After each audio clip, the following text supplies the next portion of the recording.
Hello everyone. Today we'll study the last part of our chapter, which is the third part of the chapter, magnet and magnetism. Making magnets. There are two methods of making an unmagnetized piece of iron into a magnet. An iron piece can be made a magnet by using another magnet. Using electric current, this method is more commonly used these days. अब magnets किस तरह से बनाए जाते हैं? तो जो artificial magnets हैं उनको बनाने के दो तरीके होते हैं. एक, हम किसी एक मैग्नेट की हेल्प से एक आयरन बार को, एक पीस ऑफ आयरन को हम मैग्नेट में कन्वर्ट कर सकते हैं. और दूसरा तरीका है कि उसमें इलेक्ट्रिक करंट को पास करके हम उसको मैग्नेटिक बना सकते हैं. और जो ये सेकेंड वाला तरीका है, इलेक्ट्रिक करंट पास करके उसको मैग्नेटिक बनाने का, ये बहुत कॉमनली यूज्ड मेथड है. Activity 6. Place an iron bar on a table. Take a magnet and strike it against the iron bar. It is necessary to keep the motion in one direction. Continue like this for about 30 times. Now test the iron bar if it behaves like a magnet. It has been noticed that stroking an unmagnetized piece of iron with a magnet causes the molecules to line up in north-south direction. The end of the iron piece from which stroking is started with the north pole of the magnet becomes the north pole and the other end becomes the south pole. This method is known as single touch method. अब इस activity में आपको क्या करना है, एक iron bar को एक मैग्नेट बार की हेल्प से मैग्नेट में कन्वर्ट करना है. तो एक आयरन बार लो, उसको एक टेबल पे रखो और एक मैग्नेट बार लो. अब क्या करना है, जो इसका मैग्नेट बार है इसको आपको आयरन के बार से टच करना है, ऐसे लेके जाना है और फिर यहाँ से ऊपर उठाना है. यहाँ से पलट के वापस नहीं लाना है. ये हमेशा एक ही डायरेक्शन में चलना चाहिए. अगर आप दोनों डायरेक्शन में चलाओगे तो वो मैग्नेट में कन्वर्ट नहीं होगा. तो आप एक डायरेक्शन से स्टार्ट करो, यहाँ से स्टार्ट करके यहाँ तक लेकर आओ और फिर वापस ऊपर उठा के और फिर वापस यहाँ पर लेकर आओ और फिर यहाँ से स्टार्ट करके यहाँ तक जाओ. ऐसा आपको 30 टाइम्स करना है. ये 30 टाइम्स करने के बाद यू विल फाइंड कि ये जो आयरन बार है इसमें कुछ मैग्नेटिक प्रॉपर्टीज आ जाएंगी. ये आयरन बार जो है ये मैग्नेट की तरह बिहेव करने लगेगा. क्योंकि क्या होता है, जब हम किसी बार मैग्नेट को आयरन बार से टच करते हैं तो हमको पता है जो आयरन होता है बेसिकली वो होते तो मैग्नेट्स हैं, लेकिन क्योंकि वो एटम्स जो हैं वो किसी अलग तरीके से किसी भी डायरेक्शन में एक दूसरे के साथ कनेक्ट हुए रहते हैं, इसलिए उनकी मैग्नेटिज्म प्रॉपर्टीज़ जो हैं वो चली जाती हैं, वो मैग्नेट नहीं रह जाता, उसमें से मैग्नेटिज्म जो है वो ख़त्म हो जाता है. तो जब हम ये मैग्नेट को इस तरह से रब करते हैं इसके ऊपर, जब हम यहाँ से लेकर आते हैं और फिर वापस यहाँ से यहाँ तक लेकर आते हैं, तो क्या होता है, वो मॉलिक्यूल्स जो हैं वो एक डायरेक्शन में अरेंज होने लग जाते हैं. वो एक डायरेक्शन में अरेंज होने के कारण इसकी मैग्नेटिक प्रॉपर्टीज़ जो हैं, मैग्नेटिज्म जो है वो वापस आने लग जाता है. तो यहाँ पर आप नोटिस करोगे कि जो नॉर्थ पोल है, जैसे हमने नॉर्थ पोल से इसको स्टार्ट किया था रब करना, तो हम नॉर्थ पोल से जहाँ से स्टार्ट करते हैं रब करना, तो ये वाला पार्ट जो है इसका नॉर्थ पोल बन जाएगा और जो दूसरा एंड है वो इसका साउथ पोल बन जाएगा. और इस मेथड को, मैग्नेट बनाने की इस मेथड को बोला जाता है single touch method. Activity 7. Wind a coil of wire around a piece of iron. Pass current through the coil. The magnetic field is produced with an electric current when an electric current flows through a coil of wire. The magnet made by this method is called an electromagnet. As soon as the current is switched off, the electromagnet loses its magnetism. अब इस method में आपको क्या करना है, इस activity में एक आयरन रॉड है, उसके आसपास आपको एक कॉइल लगानी है मेटेलिक वायर की. अब इस वायर में जब आप करंट पास करोगे तो ये जो आयरन रॉड है इसमें मैग्नेटिज्म की प्रॉपर्टीज़ आ जाती है. It behaves like a magnet. और जैसे ही ये करंट जो है ये अगर आना बंद हो जाएगा तो ये इसकी मैग्नेटिज्म की प्रॉपर्टीज़ नहीं रह जाएंगी, फिर ये मैग्नेट नहीं है, अगेन ये आयरन रॉड हो जाएगा.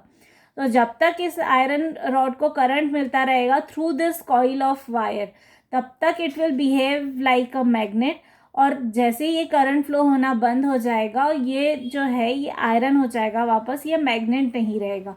इस तरह के मैग्नेट्स को हम बोलते हैं इलेक्ट्रोमैग्नेट, कि जब उसमें इलेक्ट्रिक करंट आता है तब वो मैग्नेट की तरह बिहेव करते हैं। और अब मैं आपको ये सजेस्ट करूँगी कि ये एक्टिविटी आप घर पे परफॉर्म ना करें, किसी बड़े के गाइडेंस में ही करें, किसी टीचर के गाइडेंस में ही करें, क्योंकि इस एक्टिविटी में यू हैव टू नोटिस कि ये आयरन जो है तब मैग्नेट का काम करता है जब इसमें करंट फ्लो हो रहा होता है। और मैग्नेटिक प्रॉपर्टी चेक करने के लिए आपको किसी आयरन से या किसी मेटल से, निकल से, कोबाल्ट से ही आप उसको चेक कर सकते हो वेदर इट इज़ मैग्नेटिक और नॉट। तो अगर आप वो टच करा के और इसको चेक करने जाओगे तो आपको करंट लग सकता है। सो मेक श्योर कि ये एक्सपेरिमेंट आपको घर में नहीं करना है। Demagnetization. A magnet loses its magnetic property if it is hammered, heated or dropped from a height and then falls on the hard substance. This causes the molecules in the magnet to become haphazard with the poles pointing in different directions. अब जैसे हम magnetise कर सकते हैं किसी iron piece को, ऐसे ही किसी मैग्नेट को हम डीमैग्नेटाइज कर सकते हैं। दैट इज, कोई मैग्नेट जो है वो अपनी प्रॉपर्टीज जो है लूज कर सकता है। तो वो कैसे लूज कर सकता है? अगर आप उसके हैमरिंग करोगे, उसको हथौड़े से जोर जोर से पीटोगे, या उसको आप गर्म करोगे, या ऊपर से हाइट से आप उसको गिरा दोगे किसी हार्ड सब्सटेंस पे, तो वो मैग्नेटिज्म जो है उसका वो ख़त्म होने लगेगा। क्योंकि इस तरह की किसी भी एक्टिविटी से जो उसके मॉलिक्यूल्स होते हैं वो अगेन हैफेजेड वे में जो है वो दूसरी डायरेक्शंस में पॉइंट आउट करने लगेंगे, वो एक ही डायरेक्शन में नहीं रहेंगे। तो उससे मैग्नेटिक प्रॉपर्टीज़ जो हैं, जो उसका मैग्नेटिज्म है, वो ख़त्म हो जाएगा। Storing a magnet. A magnet may lose its magnetic property if it is not stored properly. The magnet becomes weak when the poles are left free. The strength of a magnet may become weak when two magnets are placed side by side. This is because there will be mutual attraction or repulsion. Thus, to prevent all these things, bar magnets are placed side by side with opposite poles near and are separated by a piece of wood. Soft iron pieces are used across two bar magnets. The piece of iron is called keepers. In case of horseshoe magnets, only one keeper is required. अब इन magnets को हम store कैसे करते हैं? अब अगर magnets जो हैं, अगर उनको वैसे फ्रीली ही रख दिया जाए तो धीरे धीरे उनकी मैग्नेटिक प्रॉपर्टीज़ जो हैं वो लूज़ होने लगती है। तो इसलिए अगर हम चाहते हैं कि हमारा मैग्नेट जो है वो लंबे टाइम तक बिल्कुल सही काम करे, तो उसको सही ढंग से रखना बहुत ज़रूरी होता है। तो जब भी बार मैग्नेट को अगर आपको स्टोर करना हो तो उसके अपोजिट पोल्स को एक डायरेक्शन में रखना होता है आपको, और इनको एकदम पास पास नहीं रखना होता है। इनके बीच में आपको कुछ लकड़ी का टुकड़ा या कोई भी नॉन मैग्नेटिक सब्सटेंस जो है वो फंसा कर रखना होता है। और आयरन की जो प्लेट्स होती हैं उनको कीपर बोला जाता है। तो ऐसे आयरन के टुकड़ों को आपको दोनों साइड पर वो उसको लगा देना चाहिए मैग्नेट के, ताकि इसके जो पोल्स हैं वो फ्री ना हो, वो फ्रीली सस्पेंड ना करें, तो वो अपनी मैग्नेटिक प्रॉपर्टीज़ जो हैं वो लूज़ नहीं करेंगे। और अगर हॉर्सशू मैग्नेट आपको रखना है तो हॉर्सशू मैग्नेट को रखने के लिए उसमें सिर्फ एक कीपर चाहिए होता है, वो दोनों साइड को उसको प्रोटेक्ट करता है। और इस बार मैग्नेट में हमको 2 कीपर्स चाहिए होते हैं। Uses of magnet. अब मैग्नेट यूज़ कहाँ कहाँ होता है? Magnets are used in day-to-day life for various purposes. Have you ever thought that the door of the refrigerator closes on its own after you take out the water bottle? This is because there is a magnet at the door and on the body of the refrigerator. Some pencil boxes also have a magnet on the lid. There are magnets fixed on the toys as well. Magnets are important parts of televisions, compasses, speedometers, generators, transformers, electric motors, and burglar alarms. A computer uses magnets to store data. Trains use magnets to join the bogies with each other.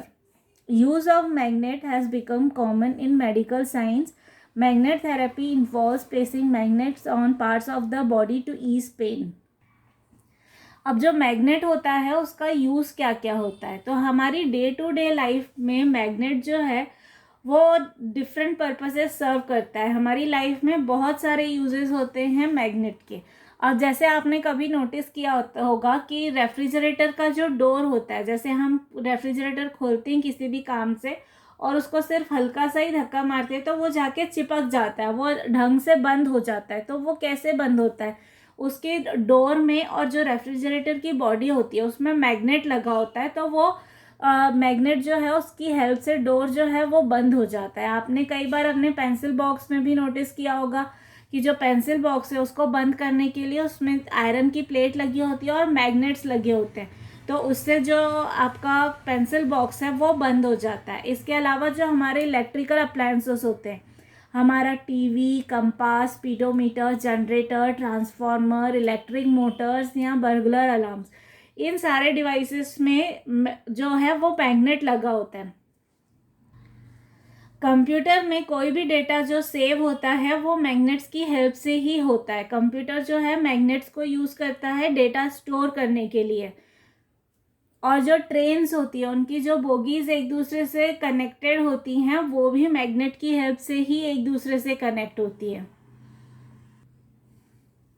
आजकल medical science जो है वो भी magnet को use करने लगा है। Magnetic therapies use होती हैं पेन को कम करने के लिए। आपने देखा भी होगा कि कुछ बेल्ट्स आते हैं जिसमें मैग्नेट्स लगे होते हैं। उन बेल्ट्स को जब आप किसी जैसे आपको फॉर एग्जांपल आपकी कमर में दर्द हो रहा है तो वो बेल्ट को अगर आप कमर में बांध दो तो उसकी वजह से आपके कमर का दर्द जो है वो कम हो जाता है। तो मैग्नेट जो है वो मेडिकल साइंस को भी हेल्प करने लगा है। हमारा दर्द जो है वो कम हो जाता है। So this was the last part of our chapter magnet and magnetism. If you have any doubt or query, you can ask me in the comment box below. Thank you everyone.